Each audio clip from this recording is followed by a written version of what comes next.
কিন্তু ইমোশন যদি বলেন, আমার মনে আছে পার্লামেন্টের স্পিচটায় যেদিন আমি কেঁদে ফেলেছিলাম, আমার চোখে জল এসে গেছিল যে আমরা বাঁচতে চাই।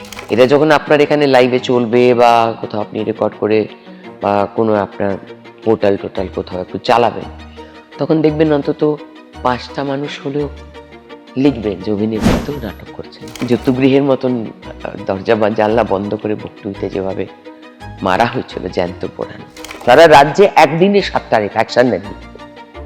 আমার কাছে লিপিবদ্ধ আছে কোন কোন জেলায় 1 day 7 রেপস, molestation, রেপ, তার সঙ্গে মার্ডার্স, কিচ্ছু অ্যাকশন নেই। উনি ভোট ব্যাংক আর টাকা, কিচ্ছু বলিনি। শয়ে শয়ে মানুষের টাঙিয়ে মারা, গাছে বেঁধে মারার পরে ঝুলিয়ে দেওয়ার পর কাগজে পিছনে সাটিয়ে দেওয়া বিজেপি করার জন্য। নমস্কার, এই সময় লাইভে আপনাদের স্বাগত। আমি শিলাদিত্য। শুরু করছি রাজনীতি ডিকোডেড। আর রাজনীতি ডিকোডেডে আজ আমাদের অতিথি বিজেপি বিধায়ক এবং অভিনেত্রী রূপা গাঙ্গুলি। দিদি স্বাগত জানাচ্ছি। নমস্কার। দিদি কেমন আছেন? ভালো। আমরা অনেকগুলো ভূমিকা রূপা গাঙ্গুলিকে পেয়েছি। এবারে বিধায়কের ভূমিকা কতটা কঠিন, কতটা চ্যালেঞ্জিং?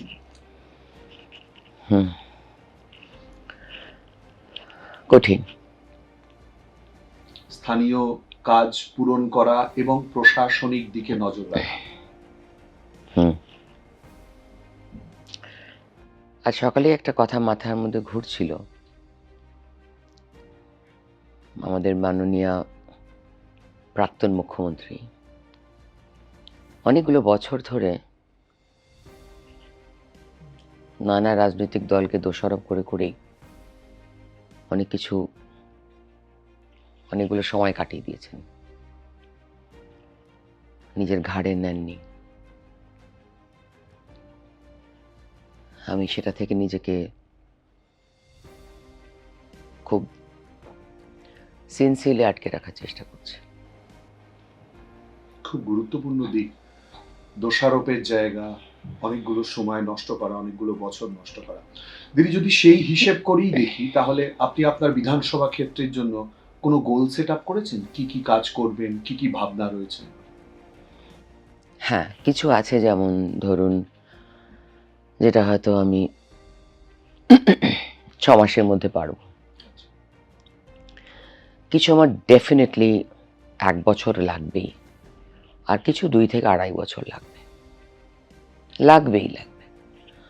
আজ বললে কাল আমি মানুষকে কোনো স্বপ্ন দেখাবো না, আমি নিজে তো স্বপ্ন দেখি না। কিন্তু দিদি, মানুষ তো স্বপ্ন দেখছে। নতুন সরকারের কাছে তো অনেক প্রত্যাশা। হ্যাঁ জানি, প্রত্যাশাটা যুক্তিযুক্ত, সমস্যাগুলো খুবই পার্টেনিং এবং খুবই রেলিভেন্ট। আজকের তারিখে, এই মুহূর্তে দাঁড়িয়ে প্রতিদিন যে মানুষ সারাদিন ধরে যে যন্ত্রণায় ভুগছে, ইলেকশন চলাকালীন আমি বারবার সেটা মানুষের সামনে তুলে ধরেছি। আমি শিওর যে মানুষের এটুকু সচেতনতা আছে, মানুষ জানে যে সমস্যাগুলো যেগুলো এত বছর ধরে হয়নি, এবং এত বছর ধরে সমস্যার ভিতরে সমস্যা, মানে যে কাজটা করতে যাব সেটা করতে গেলে পরে তার পেছনে আর একটা layer of problems are coming out.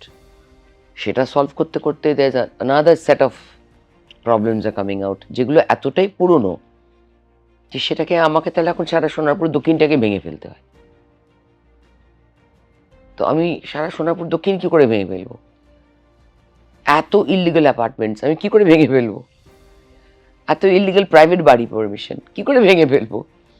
So আমার কাছে তো এরমভাবে ভেঙে ফেলাতে মানে তারাও তো তাদের, আমি মানছি যে ব্যক্তিগত সুবিধে নেওয়ার জন্য এগুলো করা হয়েছে, এবং তার পেছনে একটা আদান প্রদানও হয়েছে, কোনো না কোনো রকম সুবিধে আদান প্রদান হয়েছে, এবং সেটা অনৈতিক হয়েছে ডেফিনেটলি। আমার যদি একটা বাড়ি করার কথা থাকে, তার আগে যদি তার পাশে যদি আমাকে একটা পোর্শন 4 ফিট মতন ছাড়বার কথা থাকে, সেটা যদি আমি না ছাড়ি, তাহলে পরবর্তীকালে কোনোরকমভাবেই আপনার ওখান থেকে ড্রেনেজ লাইন হেন তেন কিছুই আর হবে না, কী করে হবে? তো এই সমস্যাগুলো মানুষ আজকের তারিখে বুঝতে পারছে, কিন্তু আমাকে তার মধ্যেও সলিউশন খুঁজে বার করতে হচ্ছে। সব সমস্যার সমাধান আমি করতে পারবো এমন কোনো জাদু কা ছাড়ি লেকার আমি অন্তত ঘুরছি না। আমি খুব গ্রাউন্ডেড মানুষ, আমার মতন করেই চেষ্টা করব, যা পারবো পারবো, যা পারবো না বলবো মানুষকে, যেটা হবে না আমার দ্বারা। কিন্তু মিথ্যে প্রতিশ্রুতি দেবও না, আর নিজেও সেই স্বপ্নের জগতে বাস করব না, যা সারা জীবনে আমি তাই। মানে আমার মতন মুখ কাট্টা, আমার মতন লোক এত সহজ কথা বলা, স্পষ্টবাদী, রাজনীতিতে আসা একেবারেই মানে একেবারেই যোগ্য মানুষ নই। মানে যা জেনারেলি লোকে ধারণা করে রাজনীতিতে যেরকম হওয়া উচিত, আমার মধ্যে সেসব গুণাবলীগুলো কোনো কিছু নেই। আমি যদি ভুল না করি, আমি ভুল হলে কাইন্ডলি সংশোধন করে দেবেন।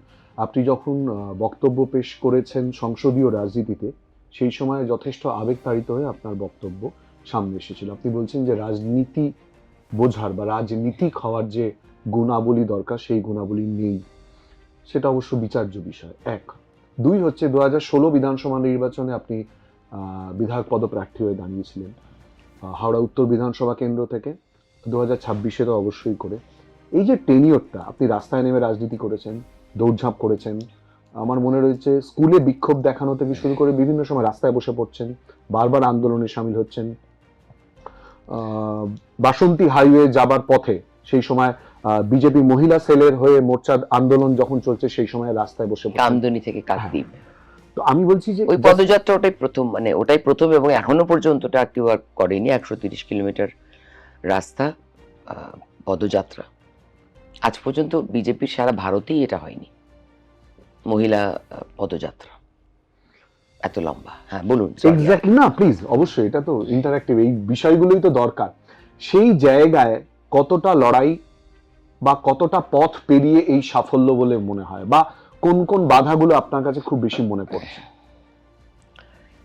বাধা তো জীবনে সবকিছুতেই থাকবে, এটা তো মানে লাইফের সবচেয়ে কঠিন বাস্তব।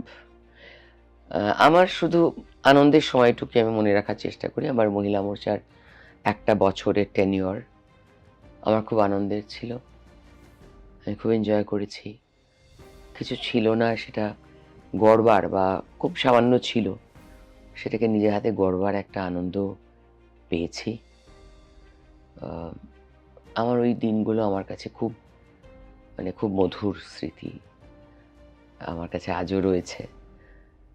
আমার খুব ফাইলিংয়ের অভ্যেস, তো আমার কাছে সেই আমার ডেইলি রেগুলার যে চার্ট, শেডিউল চার্ট, যা আমার আজও আছে। ছোটোবেলা থেকে অভ্যেস, তো আমাদের তো একটা প্রি প্ল্যানিংয়ের অভ্যেস থাকতো। আমরা একটা সিনেমা করতে যাব মানে একটা প্রফেশন, যেটা ধরুন 30 বছর 35 বছর ধরে মানে চালিয়েছি, কাজ করেছি, সেখানে তো আমাদের প্রচুর আগে থেকে অ্যাডভান্স প্ল্যানিং থাকে, তো তার একটা অভ্যেসও থাকে। সেই অভ্যেসটাই আজও বহমান। এখনকার দিনে যেটা রাজনীতিতে যেটা হয়েছে, সেটার পুরনো লম্বা প্ল্যানিং বলে কিছু বিশেষ থাকা যায় না। একটু তাৎক্ষণিক হয়ে যায়, হয়তো 7 দিন আগে বা 2 দিন আগে বা এক রাত্রে, কাল রাত্রে ডিসিশন হলো যে আজকে ভোরে এক জায়গায় চলে যেতে হবে, তো সেটা আন্দোলনের সময় হয়েছে, হয়তো এখনো হবে। কিন্তু এগুলো এই সময়গুলো থেকে অনেক শিক্ষা নেওয়ার থাকে। কি কি ভুল করেছি, কোন মানুষকে ভুল চিনেছি, কাকে বিশ্বাস করে ঠকেছি, এগুলো সব মনের মধ্যে মণিকোঠে একটা কথা রেখে দিতে হয়, তাদের কখনো বেরিয়ে আসতে দিতে নেই। আমি চেষ্টা করি সেগুলোকে বের না করে দিতে। আর আমার কখনো সখনো মন টন বিশেষ খারাপ হলে আমি একটু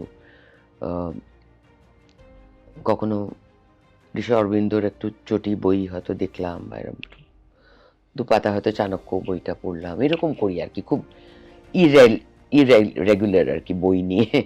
সেটা আমার একটা অসুবিধা আছে, ধৈর্য সত্যি তো আমাদের লাইফ মানে স্প্যান, অ্যাটেনশন স্প্যান কমে গেছে। কিন্তু ইমোশন যদি বলেন, আমার মনে আছে পার্লামেন্টের স্পিচটায় যেদিন আমি কেঁদে ফেলেছিলাম, আমার চোখে জল এসে গেছিল যে আমরা বাঁচতে চাই। আজও সেটা মনে পড়ে, সে ছবিটা মাঝে মাঝেই আমার ফিডে চলে আসে যে আমরা বাঁচতে চাই। আমি বারবার পশ্চিমবঙ্গবাসীর হয়ে কথাটা বলতে চেষ্টা করেছিলাম যে আমরা বাঁচতে চাই।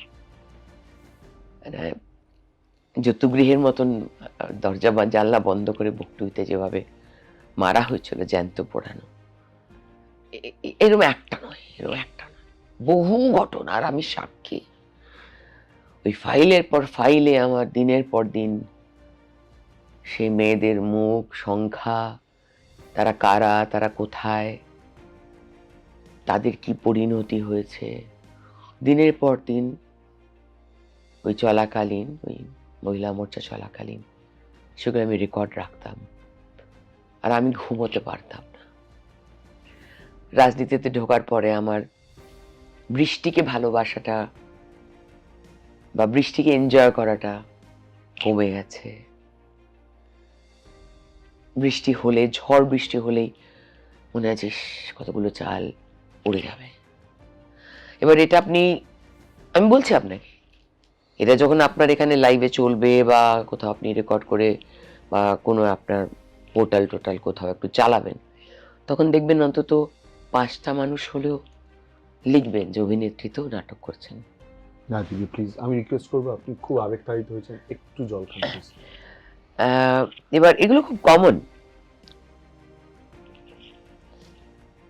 এসব আমাদের শুনতে হয়, আমি তার জন্য অভ্যস্ত। কিন্তু আমি এত গ্রামে গঞ্জে কাজ করেছি যেদিন কোনো দিন কোথাও ক্যামেরা ছিল না।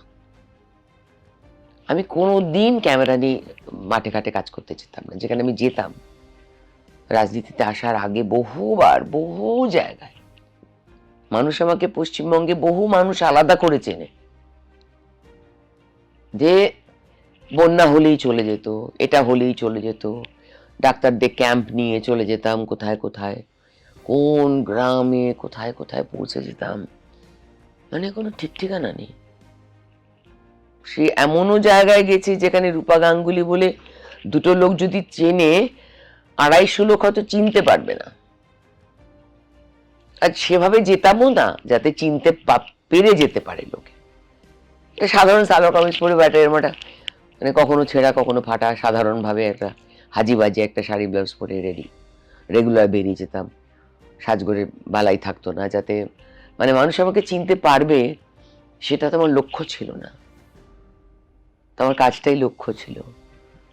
এই যে মহিলারা তাদের একদম নিম্নবিত্ত সাধারণভাবে যারা খুব কষ্ট করে জীবন কাটায়, তারা বেশিরভাগ সময় সরকারের দেওয়া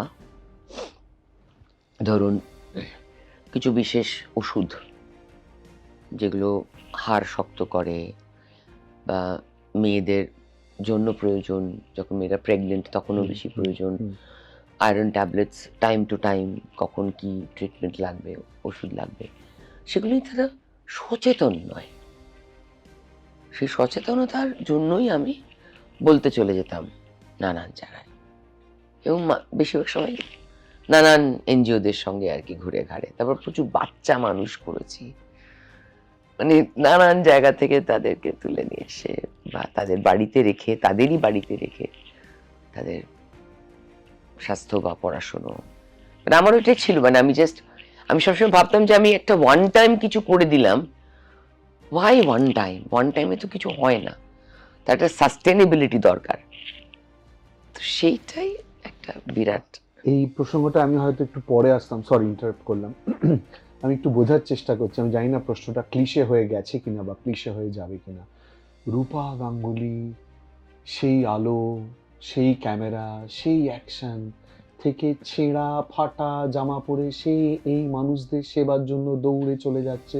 রূপা গাঙ্গুলিকে রূপা হিসেবে যাতে না চিনে, তারা সেবা করতে আসা একজন মহিলাকে পায়। এই পরিবর্তনটার বিশেষ কোনো কারণ রয়েছে?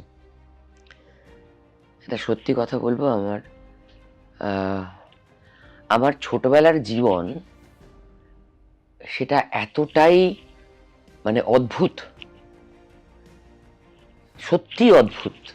ফলে আমাকে আমার প্রফেশনের জন্য যারা আমাকে দেখেন বা ভাবেন বা অনেক অ্যাডমায়ার করেন বা অনেক কিছু এখনো বলেন আপনি এখনো কত দেখতে সুন্দর, আমি আসলেই দেখতে সুন্দর নই। আমি একটু লিপস্টিকটা লাগিয়েছি, একটু কাজলটা পরেছি, মানে সিরিয়াসলি বলছি। আমার সকালবেলা যারা বাড়িতে আমার জন্য কাজকর্ম করেন, যারা থাকেন অনেক, তারা জানেন আমি কতটাই সাধারণ মতন দেখতে। আমি এরকমই সাধারণই সারা জীবন ছিলাম। সো ব্যাকগ্রাউন্ড একটা বড় কারণ, যেখানে আমার কোনোদিনও ঝাড় দিতে, ঘর ঝাড় মুছতে, বাসন মাজতে, কাপড় কাচতে কোনোদিনও অসম্মান বোধ করিনি। কারণ মার সঙ্গে সাধারণভাবে মানে সায়া ব্লাউজ সেলাই করে মা বড় করেছে বলে সেটা আমি মার সঙ্গে হাতে হাত মিলিয়ে কাজ করেছি বলে আমার কোনোদিন মনে হয়নি যে এগুলো কোনো একটা ছোট কাজ। মনে হয় না, হয়ও নি ছোটবেলা থেকে, বিকজ আমি তো ওটা করেই বড় হয়েছি। তো সেগুলো যদি কেউ আমাকে নাটক বলতে চায়, নাটক বলতে পারে, মানে that's their concern, it doesn't concern me at all. আমার কিছু আসছেও যায় না তাতে। আমার আলমারি ভরা ভরা শাড়ি। কটা আলমারি? প্রবাবলি 7-8টা হবে, সত্যি হিসেব রয়েছে? 7-8টা শাড়ি আছে, মানে আলমারি আছে শাড়িতে ভরা। এবং আমি গত 3-4 বছর ধরে বোনদের বলছি যে তোরা একটু একদিন সময় করে আয় না, মানে 4-5 ঘন্টা সময় নিয়ে আয়, তো তোরা একটু সময় নিয়ে আয়, শাড়িগুলো নিয়ে যা, মানে যার যা পছন্দ নিয়ে যায়। এবার আমার বোনেরা, হ্যাঁ দিদি 2 দিন আগেও মেসেজ করেছে তোমাকে যাওয়ার কথা, কবে যাও? আলাম তারা জানাচ্ছি। এবার ব্যস্ততাটা কমছে না, মানে এখন কমার কথাও নয়, কিন্তু সেটা বেশ কিছু মাস ধরে, বছর ধরে, মাঝখানে 4-5 বছর মাকে নিয়ে গেল। তখন যারা যারা এসছে তাদের একটু তোর জন্য এই শাড়ি বেছে রেখেছি, এটা তোকে মানাবে ভালো, ওটা মানাবে ভালো, এরকম করে ওকে সব বার করে, যখন যে এসছে 4-5 জন 6 জন এসছে তাদেরকে যা যা সব ভালো লাগবে, আমি জানি কার কোনটা পছন্দ, কাকে কোনটা মানাবে, এরকম দিতে থেকেছি। এবার আমার একটু সেটা একটা ব্যাপার আছে, আমি সাজতে ভালোবাসি, আমি সাজতে সময় পাই না। আমি কদিন আগে একটা বিয়ে বাড়ি গেছিলাম, হঠাৎ করে আমি কোথা থেকে আমার একজন আমাদেরই কার্যকর্তা একটা রিল দেখতে পেয়ে আমাকে পাঠালো, বললো দিদি এটা কবেকার? আমি তো একজন বিখ্যাত মানুষের ছেলের বিয়ে ছিল, তো এই তো ডিসেম্বরের, 2025 ডিসেম্বরের, না জানুয়ারি বা ডিসেম্বর হবে। তো বললো ও তখনকার, তোমাকে তো দেখাচ্ছে। আমি হ্যাঁ, মানে তখনকার আমি বিয়ে বাড়ি যাবো বলে একটু একটু ভালো একটা শাড়ি, একটু, মানে তার জন্য সে কি কতক্ষণ লেগে গেল আমার শাড়ির সঙ্গে ব্লাউজ ম্যাচিং করে, তারপর তার সঙ্গে গয়না ম্যাচিং করে, বাবারে সো ইরিটেটিং। আমার বোনেরাই মাঝে মাঝে এসে আমাকে একটু হেল্প করে দিয়ে যায়, কটা 7-8টা 10টা একসঙ্গে বার করে রেডি করে দিয়ে যায় খাটের উপরে, আমি ওই থেকে একটা টেনে নিই। আমার আবার সোম মঙ্গল বুধের একটা ব্যাপার আছে আর কি। তো মঙ্গলবার আমি লাল শাড়ি পরবো, শনিবার আমি নীল রঙের শাড়ি পরবো, এসব আছে আমার কিছু অদ্ভুত বাস্তু অ্যাস্ট্রোলজি এক গাদা নিয়ে। তো সেটা বাড়িতে অনেক সেদিন আওয়াজও খাই আর কি, তো সেটা আরেকটা সমস্যা। তো 7-8টা রঙের আওয়াজ খাওয়ার বিষয় না। আপনি যেহেতু রঙের কথা বললেন, আমি রং, রাজনীতির রঙে একটুখানি ফেরত আসবো আবার অবশ্যই করে। রূপা গাঙ্গুলি, যে কারণে রূপা গাঙ্গুলি, সেই জায়গায় কফিটা ভালো বলে, কফিটা খুব ভালো, খুব ভালো। আড্ডা একেবারে রাজনীতির বাইরেই পুরোটা চলে গেছে। এই যে পরপর অ্যারেস্ট, নানান অভিযোগ রয়েছে, কোথাও রয়েছে দুর্নীতি, কোথাও রয়েছে তোলাবাজির অভিযোগ, আরো নানান অভিযোগ রয়েছে, বিভিন্ন জায়গা থেকে অ্যারেস্ট হচ্ছে, পরপর মন্ত্রীদের অ্যারেস্ট, এর আগে আপনি দেখেছেন সুজিত বসু অ্যারেস্ট হয়েছে, পরপর আরো নানান, অনেকগুলো নাম বললে এখন বাড়তেই থাকবে আর কি। এই জায়গাটাকে আপনি কিরম ভাবে দেখেন, দুর্নীতির আখড়া? আমার সোনারপুর দক্ষিণে হওয়া উচিত, অ্যাকচুয়ালি 2-3 জন তো হওয়াই উচিত। বড্ড কষ্ট দিয়েছে মানুষকে, উচিত উচিত। যারা অ্যারেস্ট হচ্ছেন তাদের সম্বন্ধে অনেক ফাইল খোলা হচ্ছে। আমার সোনারপুর দক্ষিণের আছেন 2-1 জন খুব বলুন না পোটেন্ট লোকজন, তাদেরকে অ্যারেস্ট করলে ভালো হতো। তারা একজন আবার কোথায় একটু বেড়াতে চলে গেছেন, আর একজন আবার দেশের বাড়ি চলে গেছেন। গ্রামের বাড়ি চলে গেছেন, একজন কদিন জেল ঘুরে এলেন, একজন কার্যকর্তা বাড়িতে আগুন লাগিয়ে দিয়েছিলেন বলে না কি সব, হ্যাঁ পাঠিয়েছি আর কি। তো ঠিক আছে, ঠিক আছে, অ্যারেস্ট আইনের মতন চলবে, যেটা করা উচিত সেটা করা হবে, এবং তাদের সম্বন্ধে তথ্য প্রমাণ বার করলে তারা সেই অনুযায়ী শাস্তি পাবেন। ভয় আউট, ভরসা ইনের অন্যতম বড় জায়গা। হ্যাঁ, মানুষই ধরিয়ে দিচ্ছে অ্যাকচুয়ালি ভুলভাল কারা কারা কে কোথায় আছে, কার হাতিমাতা বাড়ি, কার কি সব বাগান বাড়ি, কার কোথায় কি সব মানুষই ধরিয়ে দিচ্ছে। জেনারেল পাবলিক সব কেস করছে এবং সেই আন্দাজে পুলিশ তার অ্যাকশন নিচ্ছে। সোনাপুর দক্ষিণ থেকে কেউ যদি এরকম কোনো কেস করে দিতে চান, যাদের সম্বন্ধে করতে চান, তারা সবাই জানে, করলে করতে পারেন। আমি কোনো ব্যক্তিগত আক্রোশে কাউকে কিছু করব না, আমি ব্যক্তিগত আক্রোশ পছন্দ করি না, আমার কাছে অনেক দায়িত্ব। তো আমি চেষ্টা করব সত্যি সত্যি এই টাকাগুলো যা নষ্ট করেছে না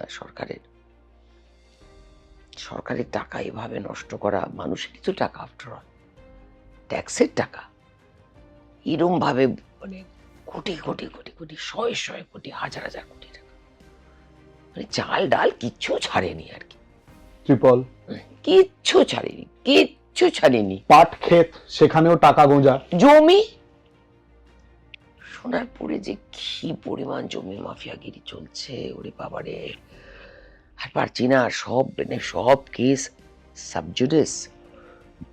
আমি বলেছি কদিন পরে বসবো এবং ব্যবস্থা নেব, কি করতে হবে, কোথায় আমি কত বড় উকিল পাবো দেখি। এখন বলেছি আমি ডিএমদের সাথে, ডিএম এবং সকলের সাথে, থানা পুলিশ সকলের সাথে বসে একটা সিরিয়াস একটা এটা ধরতে হবে। অনেকগুলো কেস, থ্রেটনিং, জমি, পুরো জাল, পাওয়ার অফ অ্যাটর্নি,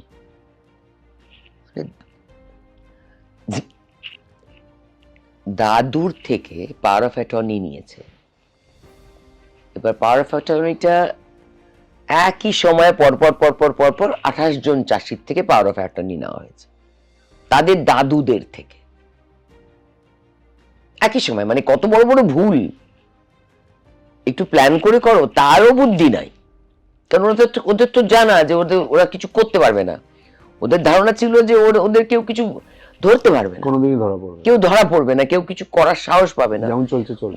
যেমন চলছে ওইটুকু বুদ্ধি করেনি যে পরপর একই সঙ্গে সব কটা লোকের থেকে পাওয়ার অফ অ্যাটর্নি করিয়েছে। এবার দাদুদের থেকে পাওয়ার অফ অ্যাটর্নি, দাদুরা তো কমই মরে গেছে, চাষিরা একজন 2-3 জন সব এসেছিলেন আমার বাড়িতে, বলছে আমার তো 40 বছর আগে দাদু মরে গেছে, পাওয়ার অফ অ্যাটর্নি করালো কোথা থেকে,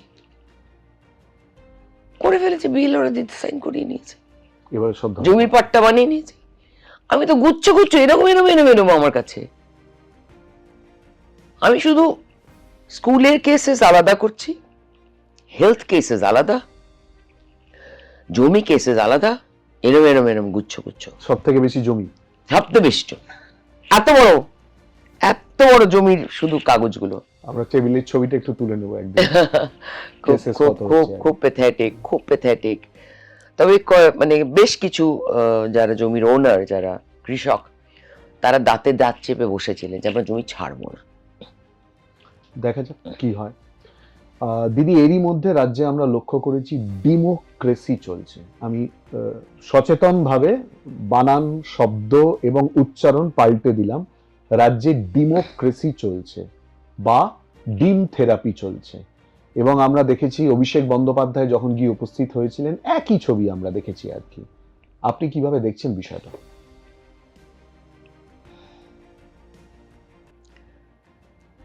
এবার এটা বন্ধ হওয়া ভালো। আমি জানি অনেক মানুষের অনেক রাগ পুঞ্জীভূত হয়ে আছে, কিন্তু এটা দেখার জন্য বোধহয় পশ্চিমবঙ্গবাসী সরকার পাল্টায়নি। তবে যারা করছেন তারা নিজেদের রাগ মেটানোর জন্য করছেন, এবং এই যে একটা অভ্যেস, আমি বলবো এই এই ধরনের অভ্যেস কিন্তু, মানে আমি তো আমার জায়গাটা দেখেছি, মানুষ হাত পা ভেঙে দিত সেদিন ওর, লিটারালি।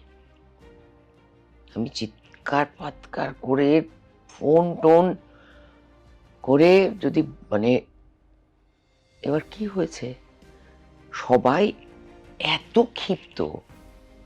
আমি পরে যখন খোঁজ খবর করলাম, বলছে যে মানুষ যারা মারছে না, যারা সব ফেলছে, ছুটছে, মারছে, খাবার বার করে মারছে, হাতে যা পাচ্ছে তাই বার করে মারছে, তারা অনেকে কাঁদছে, কাঁদতে কাঁদতে মারছে যে আমাদের জীবনটা ধ্বংস করে দিয়েছ। কিন্তু আমি তার সত্ত্বেও এটাকে সাপোর্ট করি না। This has to stop, this has to stop. আমি তো আপনাদের মাধ্যমে সবাইকে বলবো যে একটু এবার শান্ত হওয়ার সময় এসেছে। আমাদের ব্যবহার সমস্ত মানুষকেই, আমি একদম মানে পার্টি কালার হেন তেন সবের ঊর্ধ্বে উঠে বলতে চাইছি যে এবার মানুষকে একটুখানি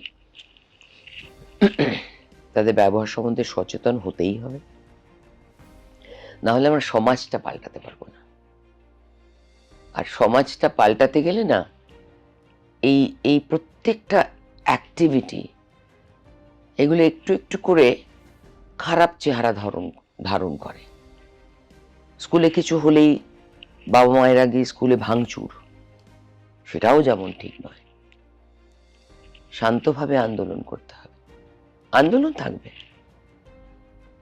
সব বক্তব্য থাকবে, কিন্তু আমি আপনাদের রিকোয়েস্ট করব, একটা টেলিভিশন চ্যানেল হিসেবে বা একটা আপনারা এত বড় একটা সংস্থা, আপনারা একটা কাজ করুন না।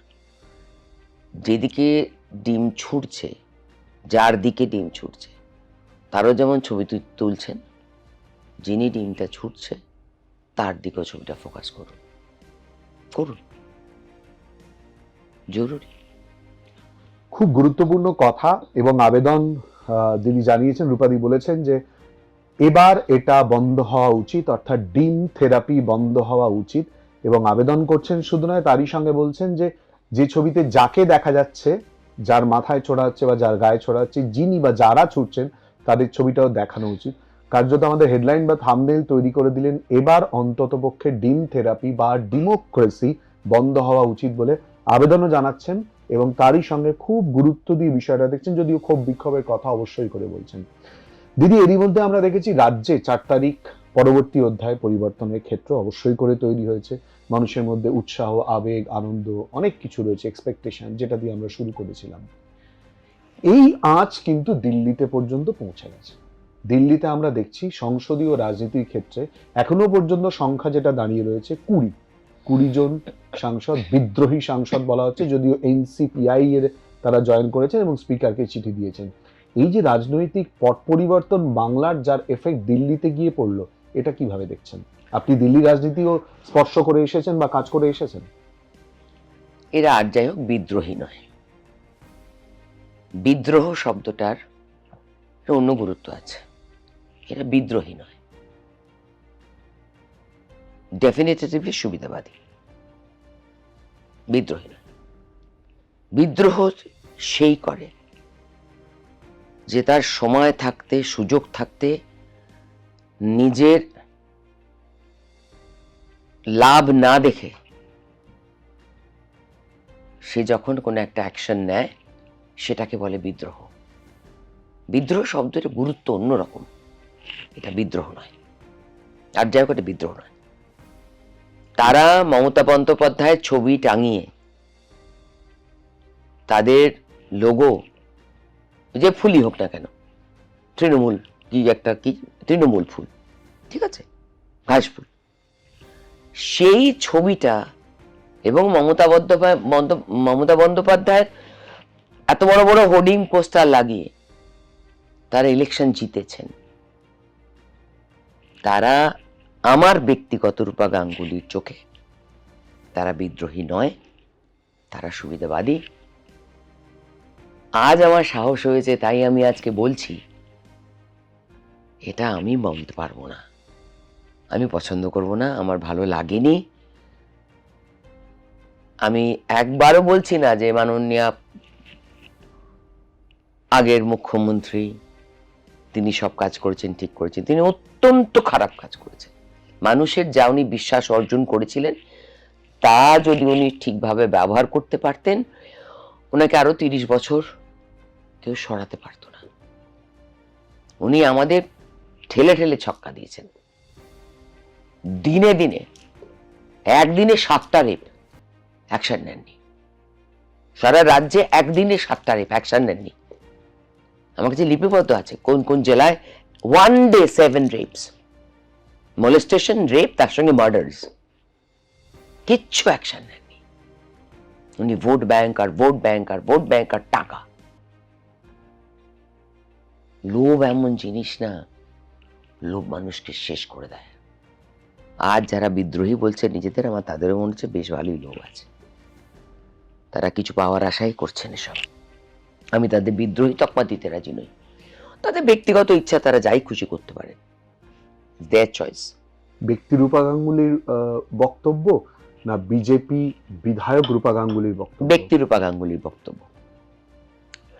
বিজেপি বিধায়ক রূপা গাঙ্গুলি আর ব্যক্তি রূপা গাঙ্গুলি কোনোদিন আলাদা হবে না, হয়নি। আরো একটা গুরুত্বপূর্ণ কথা ইতিমধ্যেই বলে দিলেন, অর্থাৎ সুবিধাবাদী এ কথা রূপাদি তার নিজের মুখ থেকে বললেন। দিদি, ঠিক তার পরের ছবি আমরা যদি দেখি, বিধানসভাতে তৃণমূলের অবস্থান বা বিরোধী বিধায়কদের অবস্থান, সেখানেও আমরা দেখতে পাচ্ছি একটা মুষল পর্ব চলছে। কার্যত দল ভেঙে খান খান। এই মুহূর্তে তৃণমূলের হয়ে রাস্তায় নামার, প্রতিবাদ করার কেউ নেই, কেউ পাশে দাঁড়াচ্ছে না। এবং বিরোধী কে হবেন, বিরোধী দলনেতা ইতিমধ্যে নির্বাচিত ঋতব্রত বন্দ্যোপাধ্যায়, আমরা দেখেছি। কিন্তু সেখানেও যে একটা মুষল পর্ব, কার্যত দল ভেঙে যাওয়া পরিস্থিতি, এটাও কিন্তু বাংলার রাজনীতি বা বাংলার মানুষ দেখছেন। It is expected. দেখুন, এই দলটা ভাঙবার ছিল, এটা তো নিঃসন্দেহে সবাই জানে। আমাদের মাননীয় রাজ্য সভাপতি বহুবার এই কথাটা বলেছেন এবং মানুষও জানে যে দলটা ভাঙার ছিল। কিন্তু কিন্তু এনারা যা করছেন সেটা আমার মানে স্বাস্থ্যকর নয়।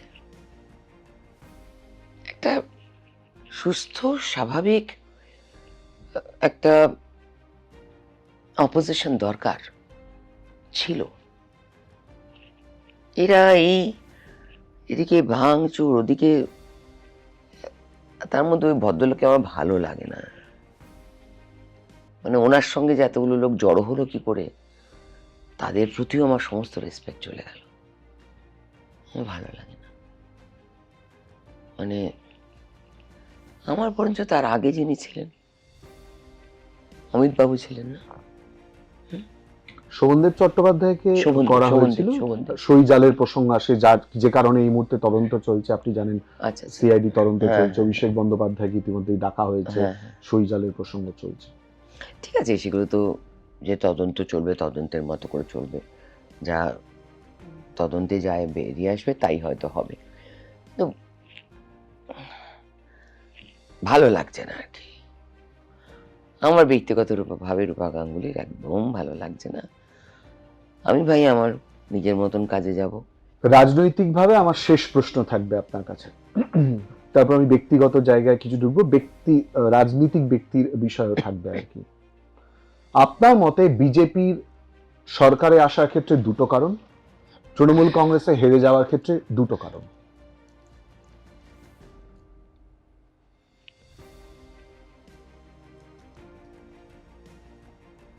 প্রশ্নটা তো একই।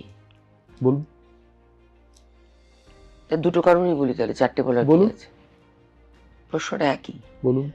কারণ হচ্ছে তৃণমূল এমন একটা জায়গায় পৌঁছে গেছিল নিজেদেরকে নিয়ে, যে সেখানে মানুষ আর সহ্যই করতে পারছিল না। এই অনাচার দুরাচার আর সহ্য করতে পারছিল না। সেজন্যই মানুষ ভেবেছিল যে এবার পাল্টানো দরকার, পাল্টানো দরকার। চুপচাপ ভোট হয়েছে এবার, যে কারণে কোনো হল্লা হয়নি, কোনো কিছুই হয়নি, পাল্টেছে মানুষ।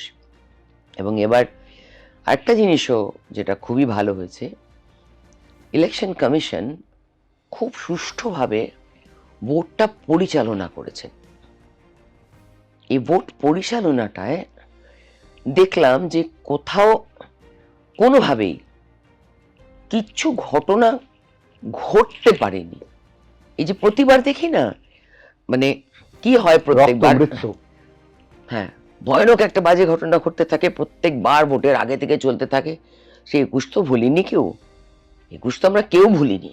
লোকসভা, শয়ে শয়ে মানুষের, বিধানসভা, পঞ্চায়েত, পুরসভা, কিচ্ছু ভুলিনি, কিচ্ছু ভুলিনি। শয়ে শয়ে মানুষের টাঙিয়ে টাঙিয়ে মারা, গাছে বেঁধে বেঁধে মারা, মারার পরে ঝুলিয়ে দেওয়া, ঝুলিয়ে দেওয়ার পরে কাগজে পিছনে সাটিয়ে দেওয়া বিজেপি করার জন্য,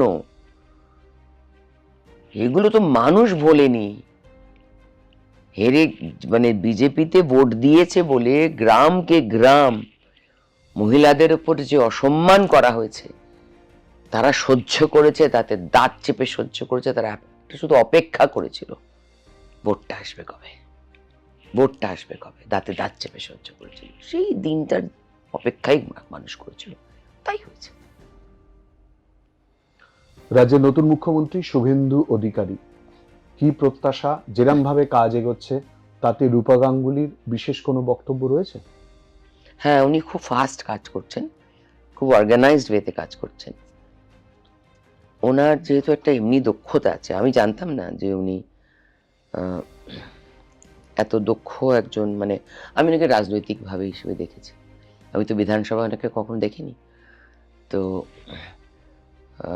একজন রাজনৈতিক বক্তা হিসেবে দেখেছি, আমাদের পার্টির বহু বছরের নেতা, তো সেটুকু জানতাম। কিন্তু আমি যে কদিন আমি নবান্নতে গেছি এবং ওনাকে মিটিং প্রসেসটা চালু মানে এক্সিকিউট করতে দেখেছি, অ্যামেজিং, খুব প্রিসাইজ। এবং যেটা আমার খুব ভালো লেগেছে, অনেকগুলো জিনিসই ভালো লেগেছে, তার মধ্যে একটাই আমি আপাতত উল্লেখ করছি, সেটা হচ্ছে যে যেটা আমার বারবারই মনে হতো, যে এই যে সরকারি মিটিংগুলোর মধ্যে রাজনৈতিক ভাষণ, খুব বিরক্ত লাগতো। আইএস অফিসাররা তারা যদি কিছু ভুল করেন, ঠিক করেন, তাদের বকবার জন্য বা কিছু বলবার জন্য বা রেপ্রিমান্ড করার জন্য বা তাদেরকে একটা নোটিশ দেওয়ার জন্য, দিস ইজ নট ডান বলে যদি এটা বলতেও হয়, সেটাতে পদ্ধতি আছে। পাবলিকলি ক্যামেরা ডাকিয়ে বসিয়ে একটা প্রেস কনফারেন্সের মতন করে উনি সরকারি মিটিং করতেন, তাই না? আগে সেম মানে ভাষণ দিতেন পলিটিক্যাল। এইটা যে উনি করেন না, আমার খুব খুব ব্যাপারটা ভালো লেগেছে। এবং ওয়ে অফ ওয়ার্কিং প্রসিডিওরটা খুবই ভালো। অনেক কিছু কাজ উনি খুব তাড়াতাড়ি করবার চেষ্টা করছেন, which is really difficult. High energy মানুষ, বোঝা যায় দেখে। সাপোর্ট সিস্টেমটা ভালো পেয়েছেন, সেটাও একটা খুব বিরাট একটা বড় ব্যাপার। এবং যেমন ওনার একটা বড় টিম আছে, নানান মন্ত্রণালয়ের নানান অফিসার্সরা, সেই সমস্ত নাম্বারগুলো সেই ডিপার্টমেন্ট অনুযায়ী আমাদের সকল এমএলএদের কাছে উনি দিয়ে দিয়েছেন, আচ্ছা, which is very nice। যে আমরা কোনো বিষয়ে, মানে আমি তো জেতার পর থেকে কোনোদিন ওনাকে একটা হোয়াটসঅ্যাপ মেসেজও করে কিচ্ছু বলার আচ্ছা, চেষ্টা করিনি, কারণ কি দরকার আছে? মানে আমি যদি 20,000 মেসেজে বিরক্ত হয়ে পাগল হয়ে যাই, তাই তো ওনার তো কয়েক লক্ষ, দিনে দিনে হাজার হাজার মেসেজ, হাজার হাজার ফোন কল, আমি যদি বিরক্ত হয়ে যাই, তো কি করে ওদের মতো লোকেরা পাবে? আমি যদি শ্রমিক ডাকো, কোনো মেসেজ করছি না, দেখলাম উনি ওনার শরীরটা ভালো নেই, কোনো কারণে একটা একটা ছোট্ট অপারেশন হয়েছে, হ্যাঁ, তারপর এখন বাড়িতে রেস্ট করছেন, হোয়াটসঅ্যাপেই মানে দেখতে পাচ্ছি, সোশ্যাল মিডিয়াতে। আমি জানি যে উনি অনেকের সঙ্গে দেখা করছেন। ইচ্ছা করলো একবার যে একবার একটা জানাই কেমন আছেন, যাবেন কি, যাবো কিনা একটু দেখতে। তা বললাম কি হবে, মানুষ রেস্ট করছেন, তো তো রেস্টটাও কি কখনো ফটো অপরচুনিটি হতে পারে নাকি? আর আমি চিরকালই একটু ফটোগ্রাফ এইসবের থেকে আমি একটু মানে একটু দূরে থাকতেই পছন্দ করি, সেজন্য যাইনি। আমি মাননীয় মুখ্যমন্ত্রীকেও কোনো রকম ব্যক্তিগত মেসেজ করার প্রয়োজনও মানে প্রয়োজন পড়ে না, কারণ উনি ওনার যে সহকারীদের নাম্বার আমাদের সঙ্গে শেয়ার করেছেন তারা এতটাই প্রম্পট, একটা ফোন কল করলে বা একটা হোয়াটসঅ্যাপ মেসেজ করলে ইমিডিয়েটলি তার উত্তর দেন। এবং আমি জেনারেলি পট করে কল করি না এমার্জেন্সি না হলে, আমি আই সেন্ড এ হোয়াটসঅ্যাপ। আমি সব সারা জীবনের মানে ফোনের একটা প্রোটোকল আছে, যখন মোবাইল ছিল না তখনকার একটা ফোনের সিস্টেম ছিল, রাত 8টা-9টার পরে কাউকে ফোন করবেন না বাড়িতে। আমাদের ছোট্টবেলায় এটা নিয়ম ছিল, যবে থেকে আমাদের ক্রেডল ফোন ছিল, জেঠুর ছিল, বাড়িতে বলা ছিল যে সন্ধ্যে 7টা-8টার পরে আর বাড়িতে কোনো ফোন ঢুকবে না, মানে জেঠিমা বড় মা মায়েরাও ফোনে বকর বকর আর কেউ করবে না, এমার্জেন্সি ছাড়া কোনো কিছু ছাড়া। ফোনটা কখনো গল্প করার বিষয় যায় জিনিস ছিল না, এটা একটা কাজের জিনিস ছিল। এখন ফোনটা একটা নুইসেন্স হয়ে গেছে, অ্যাবসলিউট নুইসেন্স হয়ে গেছে। এটাকে ঠিকভাবে ব্যবহার করতেও মানুষের একটু বোঝা উচিত। সেলফি যেমন একটা খুব একটা অদ্ভুত হ্যাবিট তৈরি হয়েছে, সেটারও কোথাও একটা মানুষের সিস্টেমেটিকভাবে ভাবা উচিত।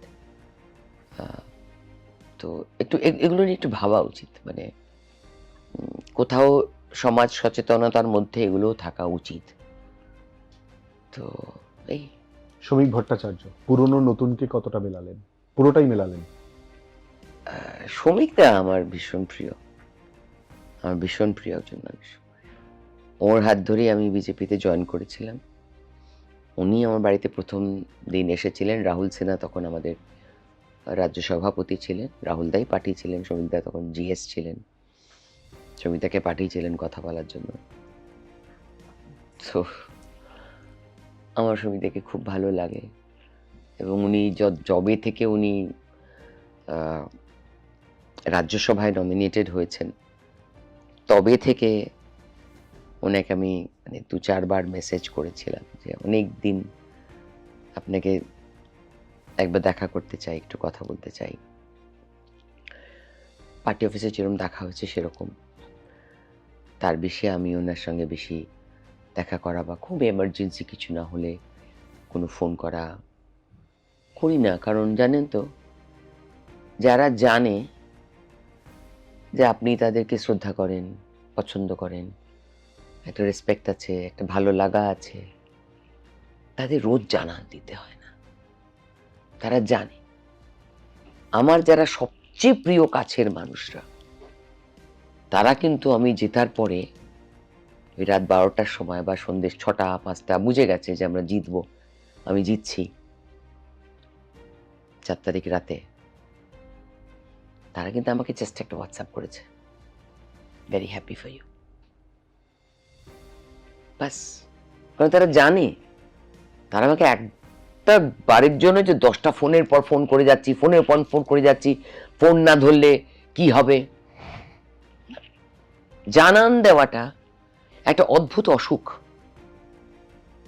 জানান দেওয়া, আমি আছি আপনার পাশে, জানান দিচ্ছি, ইটস ইররেলেভেন্ট ফর মি। আমি জানি আমার পাশে কে আছে। আমার প্রচুর বন্ধু আছে যারা আমি জেতার পর থেকে একটা বা দুটো মেসেজ, একটা হয়তো ফোনে, কি রে কেমন আছিস রে, হ্যাঁ সরি রে গলা দিয়ে আর কথা বেরোচ্ছে না, গলা দিয়ে রাখো রাখো রাখো রাখো, ফোন করো না, ছাড়ো ছাড়ো ছাড়ো, মেসেজ করে দিও যখন ইচ্ছা হবে। আমার এরকম বন্ধু প্রচুর, আমার কাছে তারাই বন্ধু, অ্যাকচুয়ালি আমার কাছে তারাই বন্ধু। সে শ্রমিকদাও আমার কাছে ঠিক তেমন একটা মানুষ। শ্রমিকদা জানেন আমি ওনাকে কতটা রেসপেক্ট করি। রূপাদি, টালিগঞ্জ নিয়ে প্রচুর অভিযোগ ছিল। নতুন সরকার আসার পর টালিগঞ্জের কলাকুশলীদের, শিল্পীদের প্রত্যেকের মনের মধ্যে একটা আশা প্রত্যাশার জায়গা তৈরি হয়েছে। ব্যান্ড কালচার উঠে গেল, আর কোনো অসুবিধে নেই, মানুষ স্বাভাবিকভাবে কাজ পাবেন। আপনি কোন চোখে দেখেন?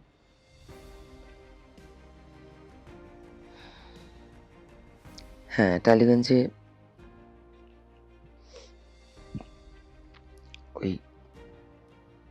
বিশ্বাস ব্রাদার্স,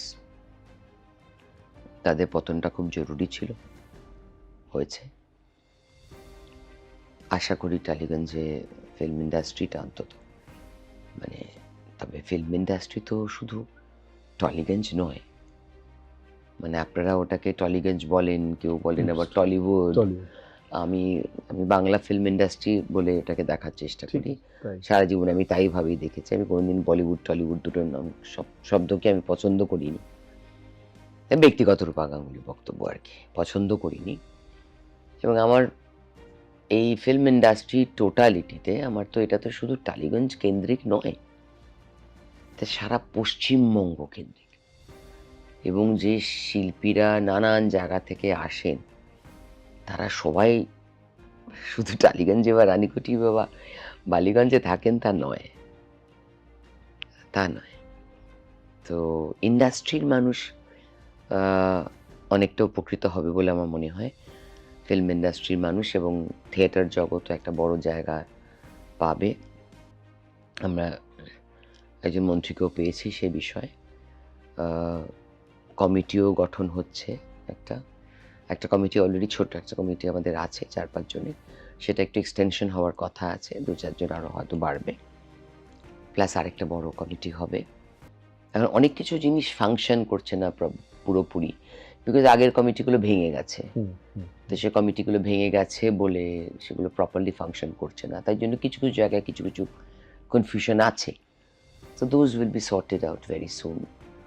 সিএম নিজে বিষয়টা নিয়ে উদ্যোগী হয়েছেন, হবে না। এবং রাহুলের বিষয়টা নিয়ে আমি সত্যি খুবই শান্তি পেলাম যখন দেখলাম যে কেন্দ্র সরকার এবং রাহুল যেহেতু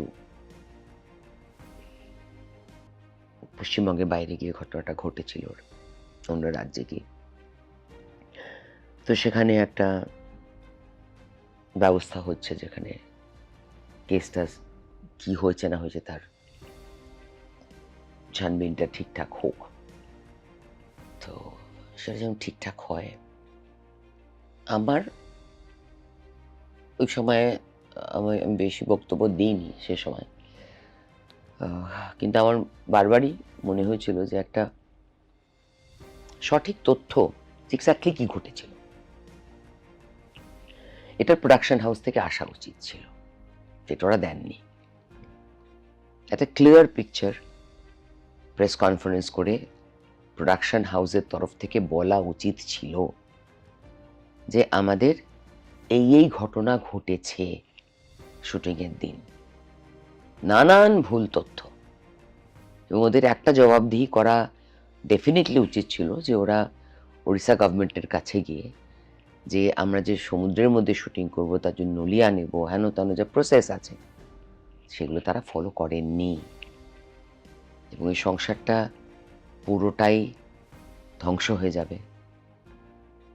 ওনাদের প্রডিউসারদের কোনো রকমভাবে, তারা এত বছরের প্রডিউসার্স, এত নামি দামি, তারা এত বড় বড় সরকারি পোস্ট হোল্ডার্স ছিলেন, তারা একটুও চেষ্টা করলেন না যে আমরা ছেলেটির বাচ্চাটির জন্য একটা সামান্য, তার জীবনে বাবার চলে যাওয়া তো আর কিছু দিয়ে পূরণ হয় না, কিন্তু পরিবারে যে আর কেউ রইল না, বাচ্চাটার স্কুলটা কোথা থেকে চলবে, পড়াশুনো, বড় হওয়াটা কি করে হবে। তো এইটার জন্য তারা যদি একটু সহানুভূতিশীল হয়ে এগিয়ে আসতেন এবং বলতেন যে ঠিক আছে আমরা একটা ফান্ড রাখছি বাচ্চাটার বড় হওয়ার জন্য, আমরা এই দায়িত্বটা নিচ্ছি। এত বড় প্রোডাকশন হাউস থেকে যদি এরকম সামান্য সামান্য জিনিসগুলো না করা হয়, উল্টে আর্টিস্ট ফোরাম সম্বন্ধে কেস করে দিলেন। আমি খুবই দুঃখিত হয়েছি এসব দেখে, খুব খারাপ লেগেছে। এবং ওদের যারা সাপোর্ট করছে আমার তাদের সম্বন্ধেও একটা মনে মনে বিতৃষ্ণা তৈরি হয়েছে। কিন্তু আমি তো জানিনি, আমি একটুখানি সব ব্যাপারে একটু, মানে আপনি তো জানেন যে আমি কত মাস ধরে ইন্টারভিউটা আজকে হলো আর কি, মানে প্রায় 1 বছর, প্রায় অনেকদিন ধরে কথা বলার পর, মানে 1 বছরের প্রায় আপনার সাথে আমার কথা বলার কথা, একটা ইন্টারভিউর কথা। তো 1 বছর লেগে গেল আমার এখানে এসে ইন্টারভিউটা দিতে। তো আমি একটু কথা এইসব ক্যামেরা ট্যামেরা সব কথা বলা থেকে একটু দূরে থাকার চেষ্টা করি সব সময়ের জন্যই।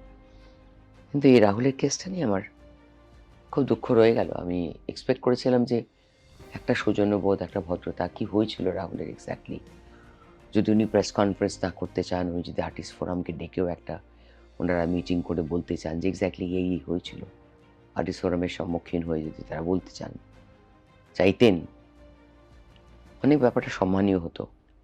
ইন্ডাস্ট্রিতে আফটার অল আমরা এক সূত্রে সবাই মিলে এত বছর ধরে সবাই সকলের জন্য সকলে মিলে কাজ করে খেয়ে পড়ে বেঁচে আছি না। এখানে তো কেউ কাউকে ছাড়া কিচ্ছু হবে না, কাউকে ছাড়া কিচ্ছু হবে না এখানে। মানে আমাদের ইন্ডাস্ট্রিটা এমন একটা ইন্ডাস্ট্রি যেখানে কিছুতেই কাউকে ছাড়া কিচ্ছু হবে না। এটা কোনো একটা কর্পোরেট নয় যে একজন পরপর 2 দিন অ্যাবসেন্ট হলো, তার মানে 1 মাসের জন্য কোনো লিভ নিল বা 6 দিন অ্যাবসেন্ট হলো বা কিছু হলো, তার অসুস্থতা হলো বা কিছু হলো, সেটা আরেকজনকে সাবস্টিটিউট হয়ে গেল, হয় না। আমাদের প্রফেশন সেটা হয় না, খুব ডিফিকাল্ট হয়ে যায়। একজন মেকআপ আর্টিস্ট বা একজন ডিরেক্টর ফটোগ্রাফি যদি অসুস্থ হয়ে পড়বে, না অ্যাক্টর যদি অসুস্থ হয়ে পড়ে, সব থেমে থাকবে, সবটা থেমে থাকবে। তো এগুলো খুব ক্রিটিক্যাল। আমরা একত্রিতভাবে সবাই এত বছর ধরে কাজ করেছি। দিদি, আমার শেষ প্রশ্ন থাকবে, এই প্রশ্নটা না করলে শেষই হয় না তোমার প্রশ্ন, কতক্ষণ ধরে শেষ প্রশ্ন? ইনকমপ্লিট থেকে যাবে। মধ্যিখানে প্রসঙ্গটা উঠেছিল কিন্তু আর প্রসঙ্গটা নিয়ে এগোয়নি। দ্রৌপদী থেকে বিধায়ক, এই জার্নিতে সব থেকে স্মরণীয় মুহূর্ত কোনটা? ওরে বাবা, এ তো আরেকটা 40 ঘন্টার ব্যাপার হয়ে, মানে সরি 40 মিনিটের ব্যাপার হয়ে যাবে। এত বছর কি করে আমি একত্রিত করে আমি একটা মুহূর্ত বলি? না না, এরভাবে সম্ভবই নয়। আমার জীবনে প্রচুর মুহূর্ত আছে, আমি কোনো একটা দুটো মুহূর্ত বলতে পারবো না, প্রচুর মুহূর্ত আছে, ভালো মন্দ সব কিছু মিলিয়ে প্রচুর ঘটনা আমার জীবনে আছে। এই মুহূর্তে যেটা মনে পড়ে গেল, বলুন। আমার ছেলে হয়েছে,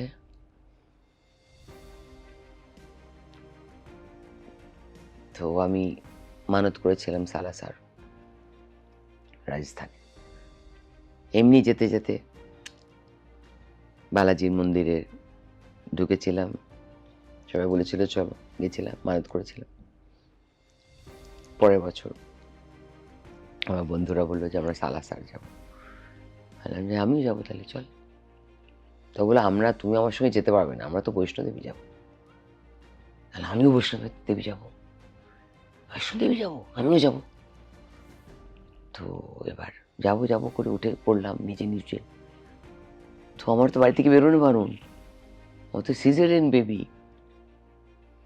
উঠে আমি এখান থেকে ওখানে যেতে পারি না, এত অসুস্থ ছিলাম। আমি যাবো, বাড়িতেও সবাই হাসছে, মা তো গেছে রেগে কাই, মা সবাইতেই রেগে কাই হয়ে যেত আমার উপরে। পাগল হইছোস, শুরু করে দিল। আমি দেখি যদি মা ডাকে তাহলে যাবো। সে বিশাল একটা জার্নি, এবং সেখানে পৌঁছনো হেঁটে। যে মানুষটা, ছোট্ট একটা ফ্ল্যাটে থাকতাম তখন আমি, বেডরুম থেকে উঠে গিয়ে মেন ডোরে কেউ বেল দিলে দরজাটা একবারে উঠে গিয়ে খুলতে পারতাম না। ড্রয়িং রুমটায় এসে একটা চেয়ারটায় বসতাম। আজ থেকে আমি 30 বছর আগের কথা বলছি, 30 বছর আগের কথা। গিয়ে একটা সোফাতে বসে, চেয়ারটায় বসে, তারপর আমি আবার উঠে দরজার চিটকিটা খুলতাম। কারণ বেশিরভাগ সময় আমি একাই থাকতাম বাড়িতে, খুব বেশি কর্মচারী পরিবৃত হয়ে থাকা আমার জীবনে কুলোয়নি, নানান সময় কখনোই হয়নি প্রায়। তো সেই মানুষটা হেঁটে বৈষ্ণো মাতাতে উঠেছি, কাটরা থেকে হেঁটে উঠেছি, 45 মিনিট ধরে ভেতরে আরতি করে পুজো দিয়েছি। ওই আসনটার মধ্যে বসে, যে আসনটার মধ্যে বসে ওখানে পূজারি পুজো দেন, সেই পুজোটা আমি 45 মিনিট ধরে দিয়ে বৈষ্ণো মাতাকে আমি স্নান করিয়ে তার পুরো 45 মিনিটের আরতি করিয়ে আমার বন্ধুরা যারা আমার সঙ্গে গেছিলেন তারা যা যা নিয়ে গেছিলেন তাই সেটা আমি নিজে হাতে মাকে অর্পণ করেছি, শাড়িটা পরিয়েছি। আমি তো কিছু নিইনি, আমি তো কিছু মাকে দেবো বলে নিইনি। তা আমার হঠাৎ করে আমার কেন জানি মনে হলো, জানি না, আমি তো ঠাকুরের কাছে গিয়ে চোখ বন্ধ করে থাকি আর ওই ভীষণ ফোকাসড আর কি। আমি 3টে মূর্তিই দেখতে পেয়েছি, শুধু পাথরের 3টে মূর্তি। বাকি বৈষ্ণব মাতার পেছনে যা আছে তা আমি কিছুই অ্যাকচুয়ালি দেখিনি, আমার দেখা হয়নি। ছবিতে পরে দেখেছি, সেই মুহূর্তে আর দেখা হয়নি। তো আমি যখন আরতি করছি, সব কিছু করছি, 45 minutes is a long time. ওই আরতি 5.5 বছর দিল্লি থেকে, যে আরো 20-25 বছর ধরে দিল্লিবাসী প্রচুর লোককে চিনি যারা বছর বছর যায়। খুব কম মানুষের ভাগ্য হয় পুজোটা করবার জন্য। তো সেটা করেছি, আর ওরা ডেকে নিয়ে গেছিলেন আমাকে এরকম করে বাইরে থেকে এসে। তো আমার মনে আছে, আমি চোখ বন্ধ করে যখন মায়ের কাছে বলছি,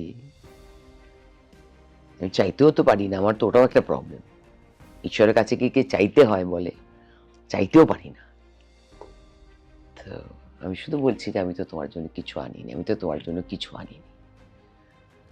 তো হঠাৎ আমি পরিষ্কার শুনতে পেলাম হিন্দিতে আমায় কেউ একটা বলছে, তেরে গলে কা জো হ্যায়। পরে ওনারা আমাকে বললেন, আমি আচমকা মানে গলাটা নিজের এরম করে টিপে ধরে খুঁজছি যে আমার গলায় কি আছে। তারপর দেখলাম একটা চেন আছে। তো চেনটা খুললাম, খুলে মাকে পরালাম। পুরোহিত তো এরকম করে পুজো দিয়ে দিয়ে আমাকে একটা করে দিয়েছে। পুরোহিতের মুখটা আমি দেখিনি, পুরোহিত আমার দিকে একবারও তাকাননি। এক আরতি করে এরকম করে আমার দিয়েছেন, আমি নিয়ে আরতি করেছি। তো তখন আমাকে বললেন যে आप माँ के चरण में इसको स्पर्श करके दे के लेके जाइए। বললাম না, নিয়ে আমি যাব না, এটা মা চেয়েছে, এটা আমাকে দিয়েই যেতে হবে। এই শক্তিটা আমাকে মা এটা চেয়েছে বলে আমাকে কেউ একটা বললো তেরে গালে কাজ হয়। তো সেটা আমি খুলে মাকে পরিয়ে দিলাম। সামান্য একটা চেন, ছোট্ট, খুব সুন্দর দেখতে। তো সেটার একটা মজার ইতিহাস আছে, সেটা আলাদা করে কখনো কোনদিন বলবো। সেই চেনটা একদম নতুন, এবং বৈষ্ণবমাতা যাওয়ার আগে ঘর থেকে বেরিয়ে মেইন ডোর, ওই একই ফ্ল্যাটে, মেইন ডোর থেকে বেরিয়ে দরজা লক করে ফেরত এসেছি। ফেরত এসে আমার যে চিরাচরিত মানে গলার চেনটা থাকতো, যেটা ডায়মন্ড হারবারে টেনে ছিঁড়ে চুরি করে নিয়ে নিল 22 মে 2016, সেটাই থাকতো চিরাচরিত, বহু বছর ধরে একটাই চেন থাকতো আমার গলায়। সেটা কেন জানি না, সেটা খুলে রাখলাম, আর এই নতুন চেনটা গলায় পরে আমি বেরোলাম। বেরোতে সে আলমারি খুলে চেনটা পরে বেরোলাম। And that was meant to be for বৈষ্ণবা। বাহ, দুর্দান্ত একটা ঘটনা, এবং নানান বিষয়ে জানতে পারলাম। যদিও আমাদের আলোচনাটা রাজনীতির মধ্যে ছিল, কিন্তু রাজনীতির বাইরে রূপা গাঙ্গুলি যখন নানান রূপের ছটা তো চলে আসবেই আলোচনায়, সুতরাং অনেক দিক আমরা কভার করার চেষ্টা করলাম। নিশ্চয়ই আরো অনেক কিছু বাকি থেকে গেল, বাকি থাক, আবার না হয় পরে কথা হবে। থ্যাংক ইউ সো মাচ দিদি, আমাদের সঙ্গে এই পুরো বিষয় আলোচনা করার জন্য এবং সময় দেওয়ার জন্য। আমরা কথা বলছিলাম রূপা গঙ্গোপাধ্যায়ের সঙ্গে। কখনো বলেছেন আমার তো ঠোঁট কাটা, আমি তো যা বলার সামনাসামনি বলে দিই বলেছেন। কখনো বলেছেন আমি আবেগতাড়িত, বড্ড আবেগে চলি। কখনো বলেছেন আমি রাজনীতি বুঝি না। কখনো বলেছেন ব্যক্তি রূপা গঙ্গোপাধ্যায় এবং রাজনীতিক রূপা গঙ্গোপাধ্যায় আলাদা না হলেও তার বক্তব্য তিনি স্পষ্টভাবে জানিয়েছেন। স্বভাব সিদ্ধ ভঙ্গিতে যেমন আমরা দেখতে অভ্যস্ত, ঠিক সেই রকমই দেখেছি আর আপনাদের সামনে তুলেও ধরেছি। আরো অনেক কিছু জানার জন্য অবশ্যই চোখ থাকুক এই সময় লাইভ।